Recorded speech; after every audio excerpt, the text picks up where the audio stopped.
ಬೇಡಿಕೆಗಳಿಗೆ ಸಹಮತಿಸಿಬಿಟ್ಟು ನಮ್ಮ ಕರ್ನಾಟಕ ರಾಜ್ಯ ಸಂಯುಕ್ತ ವಸತಿ ನಿಲಯ ಕಾರ್ಮಿಕರ ಸಂಘಟನೆಯಿಂದ ರಾಜ್ಯವ್ಯಾಪಿ ಜಿಲ್ಲಾ ಕೇಂದ್ರಗಳಲ್ಲಿ ಪ್ರತಿಭಟನೆ ಮಾಡಲಾಯಿತು.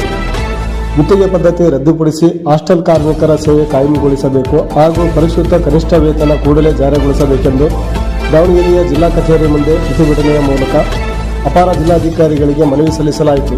ವರದಿ ಅಬ್ದುಲ್ ಜಿಲಾನಿ, ಸ್ಮಾರ್ಟ್ ನ್ಯೂಸ್ ಅಂತಂದು ಕೂಡ ಅವ್ರು ಗಮನಕ್ಕೆ ತಗೊಂಡು ಬಂದಿದ್ದೀವಿ ನಾವು. ಸೊ ಹಾಗಾಗಿ ಇದ್ರ ಬಗ್ಗೆ ಮೊನ್ನೆ ಅಪರ ಜಿಲ್ಲಾಧಿಕಾರಿಗಳು ಮಾತಾಡ್ಬೇಕಂತ ಹೇಳ್ಬಿಟ್ಟು ನಮ್ಮೆಲ್ಲರ ಪರವಾಗಿ ಅವರಲ್ಲಿ ಮನವಿ ಮಾಡ್ಕೊಡ್ತಾರೆ. ಎಲ್ರಿಗೂ ನಮಸ್ಕಾರ. ತಾವು ಇಷ್ಟೊತ್ತವರೆಗೂ ಮೆಮೊರಾಂಡಮ್ ಕೊಡುವಂಥದ್ದು ಇದರಲ್ಲಿ ತಾವು ಬಂದಿದ್ದೀರಿ. ನಮ್ಮ ಮೆಮೊರಾಂಡಮ್ನ ನಾನು ತೊಗೊಂಡಿದ್ದೀನಿ. 2 ವಿಷಯ ತಾವು ಚರ್ಚೆ ಮಾಡಿದ್ರಿ. ಈಗ ಒಂದು ರಾಜ್ಯ ಮಟ್ಟದಲ್ಲಿ ಕಳಿಸ್ತಕ್ಕಂಥ ಒಂದು ಮೆಮೊರಾಂಡಮ್, ಅದು ಮಾನ್ಯ ಸರ್ಕಾರಕ್ಕೆ ಕಳಿಸ್ತೀವಿ. 2ನೇದು ಜಿಲ್ಲಾ ಮಟ್ಟದಲ್ಲಿನೂ ಕೂಡ ಸಮಸ್ಯೆಗಳಿದಾವೆ ಅಂತ ತಿಳಿಸಿದ್ರಿ. ಆ ಸಮಸ್ಯೆಗಳನ್ನು ಕೂಡ ಈ ಮೆಮೊರಾಂಡಮ್ನಲ್ಲಿದೆ. ಒಂದು ಮೀಟಿಂಗ್ ಆಗಬೇಕಂತ ಕೇಳ್ಕೊಳ್ತಾ ಇದ್ರಿ. ಮಾನ್ಯ ಜಿಲ್ಲಾಧಿಕಾರಿಗಳಿಗೆ ಈ ವಿಷಯನ ಹೇಳ್ತೇನೆ. ಒಂದು ಮೀಟಿಂಗ್ ಕಂಡಕ್ಟ್ ಮಾಡಬೇಕಾಗಿರುವಂಥದ್ದು, ಅಲ್ಲಿಂದ ಕಮ್ಯುನಿಕೇಷನ್ ಆದಮೇಲೆ ತಮ್ಮ ಗಮನಕ್ಕೆ ತರ್ತೀನಿ. 1.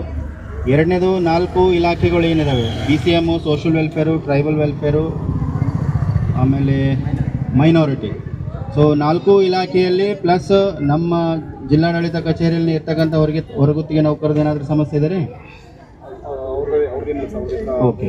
ಸೊ ಈ 4 ಇಲಾಖೆಗಳಲ್ಲಿ ಇರ್ತಕ್ಕಂಥ ಹೊರಗುತ್ತಿಗೆ ನೌಕರರದ್ದು ಸಮಸ್ಯೆಗಳನ್ನು ಹೇಳಿದ್ದಾರೆ. ಪ್ರತಿ ತಿಂಗಳು 5ನೇ ತಾರೀಕಿನ ಒಳಗಡೆ ಸ್ಯಾಲ್ರಿ ಆಗ್ತಾ ಇಲ್ಲ, ಆಮೇಲೆ ವೇತನ ಚೀಟಿ ಕೊಡ್ತಾ ಇಲ್ಲ, ಏನೇನು ಡಿಡಕ್ಷನ್ ಏಜೆನ್ಸಿ ಮಾಡ್ತಾ ಇದೆ ಆ ಡಿಡಕ್ಷನ್ನು ಕೂಡ ತಮ್ಮ ಗಮನಕ್ಕೆ ತರ್ತಾ ಇಲ್ಲ ಅಂತ ತಿಳಿಸ್ತಾ ಇದ್ದಾರೆ. ಅದೇ PF ಅದೆಲ್ಲ ಏನೇನು ಕಟ್ ಆಗ್ತಾ ಇದೆ ತಮ್ಮ ಗಮನಕ್ಕೆ ತರ್ತಾ ಇಲ್ಲ ಅಂತ ತಿಳಿಸಿದಿರಿ.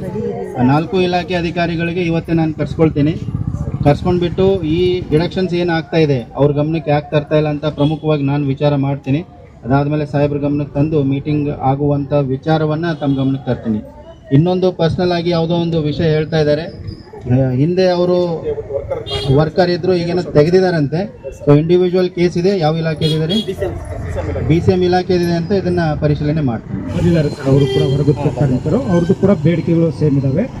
ಇದು ಹೊರತಾಗಿ ಜಿಲ್ಲಾ ಮಟ್ಟದ ಸಮಸ್ಯೆಗಳು ಸರ್. ಇಲ್ಲಿ ಪ್ರತಿ ತಿಂಗಳು ಸ್ಯಾಲ್ರಿ ಆಗೋದಿಲ್ಲ, ಮತ್ತು ವರ್ಕರ್ಸ್ನ ಅವ್ರಿಗೆ ಬೇಕಾದವ್ರನ್ನ ಸರ್ ಏನಂದ್ರೆ ಒಂದು ಹಾಸ್ಟೆಲಲ್ಲಿ ಹಾಕಿದ್ದಕ್ಕಲ್ಲಿ ಹತ್ರ ಮನೆ ಮಾಡ್ಕೊಳ್ತಾರೆ. ಹಾಸ್ಟೆಲ್ ಒಂದು 4 ತಿಂಗಳಾದ ತಕ್ಷಣ ಬೇರೆ ಹಾಸ್ಟೆಲ್ಗೆ ಹಾಕ್ಬಿಡ್ತಾರೆ. ಮತ್ತೆ ಮನೆ ಚೇಂಜ್ ಮಾಡಬೇಕು, ಮತ್ತು ಅವ್ರ ಓಡಾಟ ತೊಂದರೆ, ಮತ್ತು ಅದು ಕಿರಿಕಿರಿ ಸ್ಟಾರ್ಟ್ ಆಗ್ತಾ ಇದೆ. ಈ ಥರದ್ದು ಜಿಲ್ಲಾ ಮಟ್ಟದ ಸಮಸ್ಯೆ ಸರ್. ಇದಕ್ಕೆ ಇವರು ಸರ್ ಏನು ಬೇಸಿಗೆ ರಜೆ ಹೋಗುತ್ತೆ, ರಜೆ 2 ತಿಂಗಳು ಆದಮೇಲೆ ಜೂನ್ 1ನೇ ತಾರೀಕಿಗೆ ಹಾಸ್ಟೆಲ್ಗೆ ಹೋದಾಗ ಆಲ್ರೆಡಿ ಬೇರೆಯವ್ರು ಬಂದಿದ್ದಾರೆ, ಇವ್ರಿಗೆ ಮಾಹಿತಿಯೇ ಇಲ್ಲ. ಈಗ ರಜಾ ಆದ್ಮೇಲೆ ಸಾಮಾನ್ಯವಾಗಿ ಪ್ರೀ ಮೆಟ್ರಿಕ್ನಲ್ಲಿ ಹೋಗ್ತಾ ಇದ್ದಾರೆ ಸರ್. ಈಗ ಜೂನಿಂದ ಇವ್ರ ಕೆಲಸ ಇಲ್ಲ ಸರ್, ಅದನ್ನು ಕೂಡ ಅವ್ರು ಗಮನಿಸ್ತಾ ಇಲ್ಲ. ಈ ಥರದ್ದು ಹಲವಾರು ಸಮಸ್ಯೆಗಳಿದ್ದಾವೆ ಸರ್. ಇದಕ್ಕೆ ಕುರಿತಾಗಿ ನೀವೊಂದು ಜಿಲ್ಲಾ ಮಟ್ಟದಲ್ಲಿ ಒಂದು ಸಭೆ ಆಗಬೇಕಂತ ನಾವು ಕೇಳ್ಕೊಳ್ತಾ ಇದ್ವಿ. ಹಾಗೆ ಈ ಮನವಿ ಪತ್ರ ಕೂಡ ನಾವು ಮಾನ್ಯ ಮುಖ್ಯಮಂತ್ರಿಗಳಿಗೆ, ಕಾರ್ಮಿಕ ಸಚಿವರಿಗೆ ಎಲ್ಲರಿಗೂ ಕೂಡ ನಾವು ನಿಮ್ಮ ಮೂಲಕ ನಾವು ಕಳಿಸ್ಕೊಡ್ತಾ ಇದ್ವಿ ಸರ್. ಇದು ಕುರಿತಾಗಿ ನಿಮ್ಮ ಅಭಿಪ್ರಾಯನ ಹಂಚ್ಕೋಬೇಕಂತ